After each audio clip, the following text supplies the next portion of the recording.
Salut les octopotes, ici Octolady et bienvenue sur ma chaîne. Has Been s'est terminé depuis une petite semaine et c'est dingue comment ma hype ne redescend pas. Si vous êtes beaucoup à attendre la review des 2 derniers épisodes, ne vous inquiétez pas, elle arrivera dans peu de temps. Mais j'avoue avoir eu l'envie de vous proposer une vidéo un peu plus chill. L'univers de Vivzi est vraiment très riche visuellement et en réalité il y a énormément de petits easter eggs et de détails super intéressants, autant dans les décors que dans les chansons ou la construction de certains personnages. Aujourd'hui on se fait une petite vidéo chillax pour vous parler de 60 faits et détails que vous n'avez peut-être pas remarqué dans la saison 1 d'Has Been Hotel. On commence légèrement. Si vous êtes familier à l'univers de Vivzi, vous devez maintenant connaître Belzebub, la princesse du cercle de la gourmandise. Celle-ci produit une boisson nommée Beetlejuice que consomme Blitz ou encore Veronica dans la série. Et bien le bar Dusk y fait également référence dans son décor via ce néon, car Mila en consomme également plus tard dans l'épisode 3. 2. Lucifer et Alastor ne s'apprécient pas, c'est un fait. On aurait pu croire que c'était uniquement dû à l'épisode 5, mais nous pouvons voir cette inscription lors du spot publicitaire d'Alastor dans l'épisode 1, pas de décor de cirque de mauvais goût. On se rappelle que Lucifer était le monsieur loyal d'une troupe de cirque dont faisaient partie les 7 péchés capitaux à une époque. 3. Lucifer et Charlie ne se parlent pas très souvent, et plus trop depuis un moment. Cependant, quand Charlie cherche à le contacter dans l'épisode 5, on remarque plein de contacts dans son téléphone, Amon, un démon de la Goétie, Azazel ou encore Belphégor, la princesse de la paresse, déjà évoquée dans Helluva Boss. 4. En parlant d'Helluva Boss, nous avons une nouvelle fois une petite référence visuelle à la série avec la Helluva Boss. 5. La première fois que l'on voit Adam, il propose à Charlie des côtelettes en précisant que c'est son plat favori, une référence probable au fait qu'Eve, selon la Bible, est créée à partir d'une de ses côtes. 6. Si Alastor a bien dit à Vaggie que son visage était fait pour la radio, on l'aperçoit tout de même pour le spot publicitaire filmé par l'équipe et avec un outfit adéquat s'il vous plaît. 7.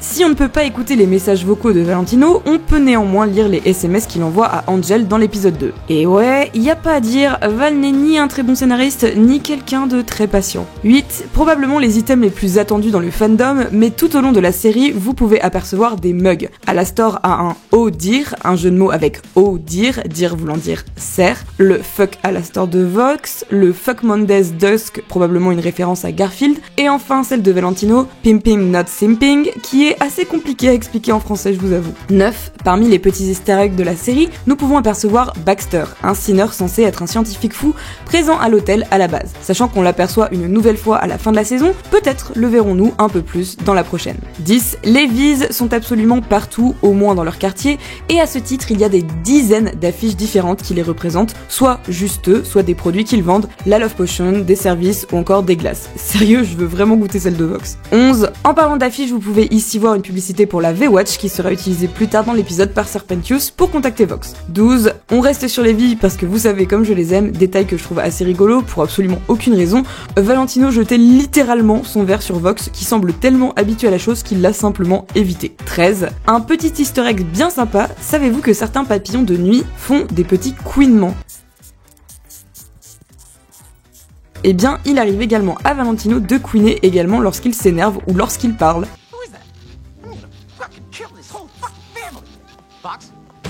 14. Sur le bureau de Val, on peut apercevoir une photo de lui et Vox. La photo semble évidemment datée car Vox a encore une tête avec un écran cathodique, Valentino lui a encore ses 2 antennes. On voit donc que Vox est capable d'évoluer et Valentino a dû vivre un moment pas très cool. 15. Lors de la promo d'Has Been Hotel, au tout départ, nous avions eu le droit à ce petit dessin d'Alastor réalisé par Vox. On peut à nouveau l'apercevoir dans l'épisode 2 et devinez qui a également rajouté un petit commentaire. 16. Toujours durant Stay Gone, Vox sort du four une tête de cerf aux couleurs d'Alastor. Pour ceux qui ne l'auraient pas encore compris, Alastor est un démon cerf, mais on y reviendra plus tard. 17. Durant le petit meeting des Viz, on peut voir Valentino s'amuser à coller des strass sur son pistolet. En réalité, il est en train d'écrire son propre prénom dessus. 18. Si vous avez suivi les comptes Instagram des Viz à l'époque, vous n'êtes pas sans savoir que Vox avait un animal de compagnie, un requin marteau nommé Vark. Si celui-ci a complètement disparu de la série, on peut tout de même voir que Vox possède un aquarium plein de requins. 19. Celle-là, je la dois à mon ami Eloufag. Savez-vous que Vi est un type de relation polyamoureuse? Une relation polyamoureuse en V, c'est une relation à 3, mais où une personne sort avec les 2 autres qui ne sortent pas entre elles. On peut donc schématiser leur relation en V. Même si je pense que les Viz sont clairement inspirés de ce schéma, je pense qu'ici, il est simplement utilisé de manière entrepreneuriale, c'est-à-dire que Vox dirige les V et donc Velvet et Valentino.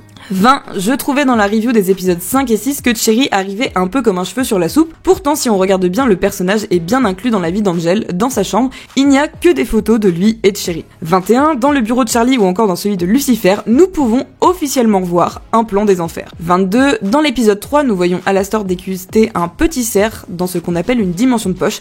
La scène provient d'un très vieil artwork de Vivzi. 23. Les Egg Boys posent une question très pertinente à Alastor. Sont-ce ses cheveux ou ses oreilles? C'est en réalité une question que le fandom posait énormément avant la série, car on a effectivement eu la réponse. Il s'agit bien de ses oreilles, comme on peut le constater dans les épisodes 5 et 7. 24. Durant la réunion des Overlords, nous avons un nouvel aperçu de la puissance des Viz. Ils sont à la télé, sur les réseaux sociaux, ils gèrent le courrier, le commerce de technologie, l'industrie du porno. S'ils n'ont pas brillé lors de cette première saison, ils sont pourtant une menace dormante non négligeable. 25. Durant cette même réunion, nous pouvons voir Zestial, Carmilla ou encore Missy Zilla, 3 Overlords qui étaient déjà présents lors du pilote, mais plus important, qui étaient à l'époque aux côtés de Lucifer. Les relations entre le roi des enfers et les Overlords ont peut-être changé depuis. 26. Un truc très cool chez Vivzi, c'est qu'on n'a pas le moindre lorem ipsum. Le moindre texte signifie quelque chose, et ça va jusqu'au script d'Angel dans l'épisode 4. D'ailleurs, on remarque que Valentino appelle Angel The Pure Boy. 27. Si Valentino scénarise et réalise des films porno, il n'en donne pas moins de sa personne. En effet, si on regarde les affiches dans le studio, on voit que l'Overlord de la luxure fait également lui-même des lives dans Pentagram City. 28. C'est évident maintenant, mais Valentino est un démon papillon. Son grand manteau rouge, qu'on lui connaît si bien, sont en réalité ses ailes, qu'il peut également porter en cape. 29. En accord avec le point précédent, il est intéressant de remarquer que Valentino étant un démon papillon, il est ici l'abuseur d'Angel, qui est un démon araignée. Les rapports de force naturelle sont ici inversés. Il est amusant de noter qu'il est également en couple avec un démon télévision et que les papillons de nuit sont naturellement attirés par la lumière. 30. Le diable est dans les détails et je trouve celui-là particulièrement intelligent. Dans l'épisode 4, quand Valentino agresse Angel, on peut voir une love potion dans sa loge. Et bien après tout le clip Poison, nous pouvons voir que le niveau de cette love potion a baissé, montrant bien qu'Angel en consomme de force ou pour supporter son quotidien. 31. En enfer, la plupart des sinners changent de nom à leur arrivée. Si on sait que ce n'est pas le cas pour Alastor, c'est bien le cas pour Angel. Nous découvrons son vrai prénom en bas du contrat de Valentino. Il s'appelait autrefois Anthony. 32. En parlant de possession, on sait que Kusk a perdu ses âmes en jouant face à Alastor. Dans son flashback, ses âmes sont représentées par des cartes. Et justement, on peut voir à 2 reprises que sur l'une de ces cartes, nous pouvons reconnaître Nifty. Peut-être que Nifty était l'une des âmes que possédait Husk auparavant et qu'il l'a perdue contre Alastor. 33. Je vous en parlais plus tôt chez Vivzi, pas de lorem ipsum. C'est aussi valable pour toutes les lettres d'excuses que Charlie a écrites pour Angel, même si bon, le contenu est relativement similaire pour toutes. 34. Beaucoup de gens m'avaient fait remarquer cette petite photo sur la table de chevet de Vaggy, me disant qu'il s'agissait là de Séviatan et Charlie, mais non, il s'agit bel et bien d'une photo de notre couple phare, bien que cela soit très peu visible. 35. Tout au long de la série, nous apercevons un tableau de la famille Morningstar en haut de l'escalier principal. Il s'agit là d'un portrait officiel sur lequel on peut y voir Lucifer, Lilith et Charlie à un âge très proche de maintenant. Cela pourrait vouloir dire que Lucifer et Lilith ne sont pas séparés depuis si longtemps. C'est aussi la seule fois avec l'intro où nous pouvons voir Lilith avec des cornes. On continue dans les tableaux avec le bureau de Lucifer qui en regorge et on peut y apercevoir des personnages inconnus pour certains mais familiers pour d'autres. 2 tableaux montrent en effet les membres de la famille Von Eldritch soupçonnés d'être la famille du prince de l'envie, Léviathan. On voit donc Charlie avec son ex-petit ami Séviatan et Lucifer avec Frédéric Von Eldritch, notre potentiel Léviathan de l'univers. 37. Si je déteste le fait que Lilith et Lucifer puissent être séparés, j'ai pourtant remarqué quelque chose. Quand on met ces tableaux dans l'ordre en se basant sur Charlie, on peut voir que les époux prennent peu à peu de distance, et ouais, c'est triste. 38. El Gretes Dad est une de mes chansons favorites, et elle contient un énorme foreshadowing pour le final. En effet, Lucifer dit que normalement pour l'appeler, il faut sacrifier un agneau. Et sur la table, c'est Dazzle qui se trouve là. Et devinez ce qu'il se passe dans le final. Dazzle meurt, et c'est très peu de temps après que Lucifer apparaît. 39. Vous avez pu le remarquer, mais alors qu'Alastor prend sa forme démoniaque, on peut voir apparaître une petite croix en plein milieu de son front. C'est tout simplement car il serait mort d'une balle en pleine tête. En effet, il aurait été confondu avec un cerf durant une partie de chasse. 40. L'univers de Vivzi a des codes extrêmement précis, ça peut aller des races avec les imps ou les succubes, c'est aussi valable pour le sang. Les Hellborn ont le sang noir, les anges ont le sang sang doré et enfin les Sinners ont le sang rouge. 41, Sarah et Emily apparaissent pour la première fois sous une forme différente que celle qu'on leur connaît. Elles ont toutes les deux 3 yeux, mais surtout Sarah a vraiment un aspect très proche des démons de la Goétie. 42, on en a déjà parlé mais pour les moins attentifs, nous avons pu apercevoir Molly, la sœur jumelle d'Angel, qui avait l'air de vivre sa meilleure après-vie au paradis. 43, on remarquera d'ailleurs que le paradis est peuplé entièrement de furies. Je veux dire littéralement, regardez ce mec là, il est même dans une fursuite. 44, lorsque Charlie secourt Vaggie dans leur flashback, les 2 jeunes femmes portent les tenues qu'elles avaient dans le pilote de la série. 45, il est suggéré par Emily qu'il y a 7 vertus au paradis, faisant écho aux 7 péchés des enfers. 46, dans l'espace VIP où se trouve Valentino, les lampes décoratives sont des lampes destinées à attirer et griller les insectes qui s'y posent. Pas très efficace donc. 47, nous avons pu le voir à la fin de la saison, le couple Vox-Val est canon, si leur couple est sûrement très ouvert et Valentino très volage, si on peut le dire poliment. Vox, lui, semble être un voyeur doublé d'un petit ami possessif. En effet, on peut voir dans le club par exemple une caméra de Voxtech qui suit absolument tous les mouvements de Valentino, une caméra du genre est aussi présente dans la loge d'Angel ou encore dans les appartements de Val. Si au début cette observation tenait de la théorie, on a pu constater dans le final que cela s'avère bien vrai, Vox suit Valentino à la trace. 48, lorsqu'Alastor effectue son pacte avec Charlie, on remarquera que celui-ci a la bouche cousue, probablement synonyme des limites que son pacte avec son propre contractant lui impose. 49, je vous avais parlé plus tôt du tableau de la famille Morningstar, et bien dans une scène de l'épisode 7, nous pouvons voir ce tableau en miroir, mais pas le reste des décors. Est-ce que cela pourrait être un indice sur le fait qu'il y ait bien 2 Lilith? 50, on aime tous Carmilla, et bien sachez que dans Out for Love, son style se rapproche beaucoup plus de son style du pilote. 51, on attendait tous la démonstration de force de Charlie dans la série, et finalement dans le final on la voit utiliser une forme de métamorphose sur son bras, c'est en réalité un vestige de son tout premier design. 52, nous revoyons certes Baxter dans ce plan, mais après Molly, c'est au tour du grand frère d'Angel, Arachnis, de faire son entrée. Rappelons que Vivzi avait parlé du fait que la famille d'Angel serait mise en avant dans la saison 2. 53, lors de la destruction de l'hôtel, il ne reste que quelques lettres sur la devanture. On peut alors lire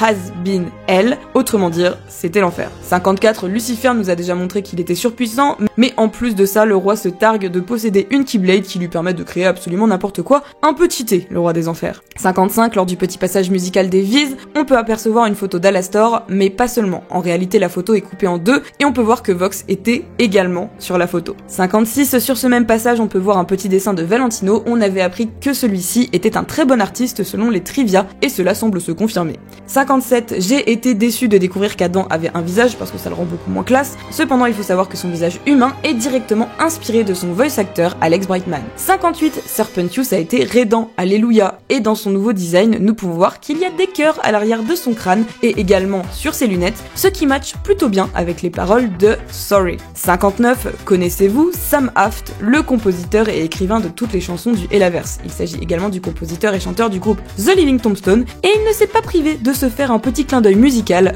dans la dernière chanson. After the battle, masterless cattle, overlords hanging by a thread.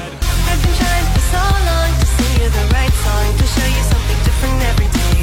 With a bit of bravado, maybe tomorrow will be atop the heap. So you hear what I have to say.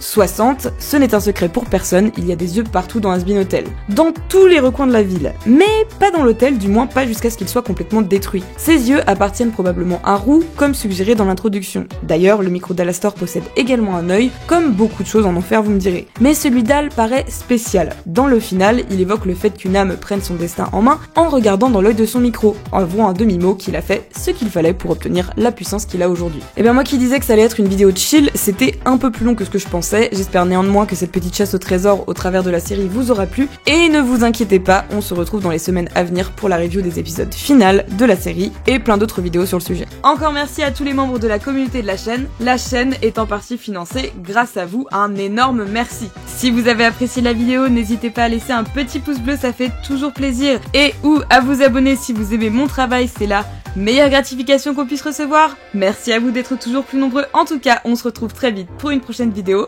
Restez à l'écoute.